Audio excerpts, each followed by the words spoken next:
वराह अवतार। प्रलय के बाद नए युग की शुरुआत हुई। जब श्री ब्रह्मा अपने निर्मिति के कार्य में व्यस्त थे, तभी भूमि देवी ब्रह्मांड में कहीं खो गई। स्वयंभू मनु और शतरूपा की निर्मिति हुई। वे दोनों श्री ब्रह्मा जी के सामने नतमस्तक हो गए। पिताश्री, कृपया हमें बताएं कि हम आपकी सेवा कैसे कर सकते हैं और इस नए संसार में अपना जीवन कैसे सुखी कर सकते हैं। अपना हृदय मत्सर से मुक्त रखो, बहुत सारे सद्गुणी पुत्रों को जन्म दो। जाओ, इस पृथ्वी पर राज करो। पृथ्वी का साम्राज्य तुम्हारा है, जैसी आपकी आज्ञा। लेकिन हम और हमारे वंशज कहाँ रहेंगे? भूमि देवी तो खो गई है। अब क्या किया जाए? भूमि देवी को तो खोजना ही होगा।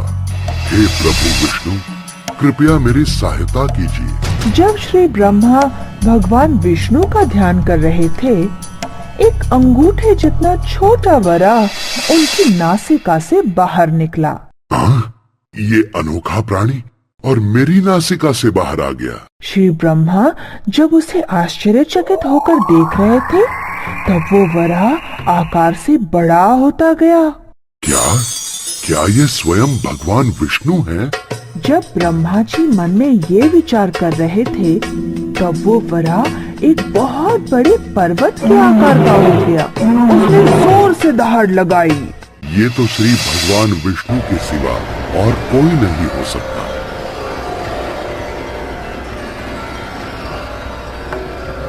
अनंत ब्रह्मांड में से उसने भूमि देवी को खोज निकाला। उसी दौरान एक महापराक्रमी असुर हिरण्याक्ष गरजते हुए स्वर्ग की ओर निकल पड़ा था।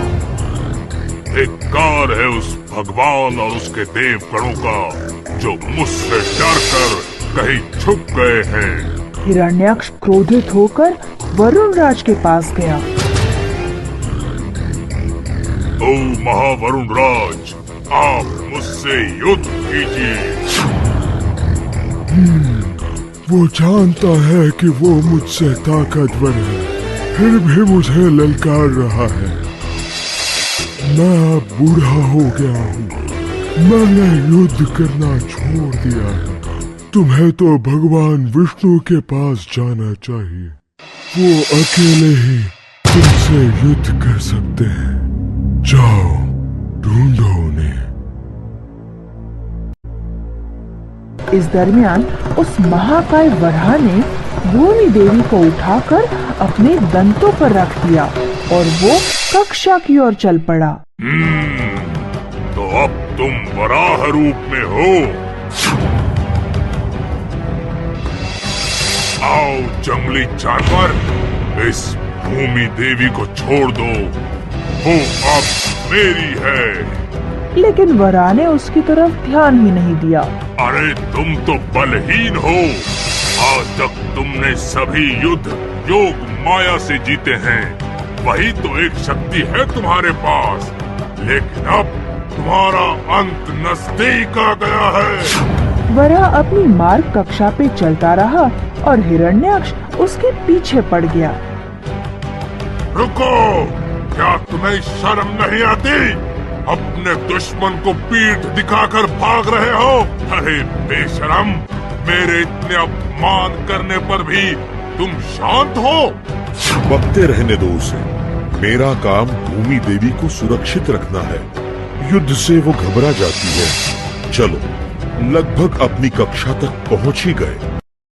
जैसे ही वो भूमि देवी की कक्षा में पहुंच गया, उसने हल्के से भूमि देवी को उसकी कक्षा में रखा और उसे आशीर्वाद दिया। मेरा आशीर्वाद है, अब तुम अपनी कक्षा में स्थिर रहोगी। अब वो वराह हिरण्याक्ष से मुकाबला करने के लिए मुड़ गया। उपहास भरे शब्दों में उसने कहा, मैं तो तुम्हारी गदा से डर ही गया। चलो, अब युद्ध भूमि में आमने सामने आते हैं। तुम बोलो, कहाँ जाएंगे हम?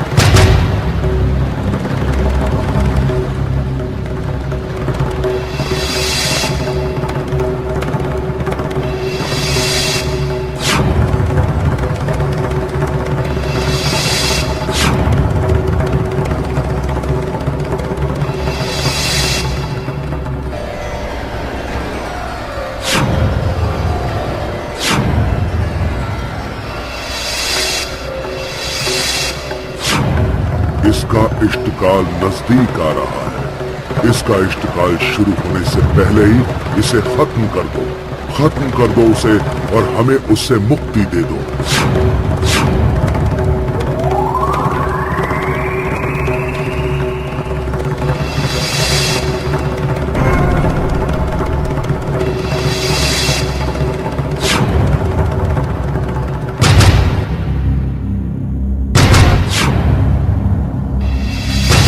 हे भगवान, सिर्फ आप ही भूमि देवी को उसकी कक्षा में वापस ला सकते थे और आपकी अपराजित महानता ही हमें इस संकट से मुक्ति दिला सकती थी।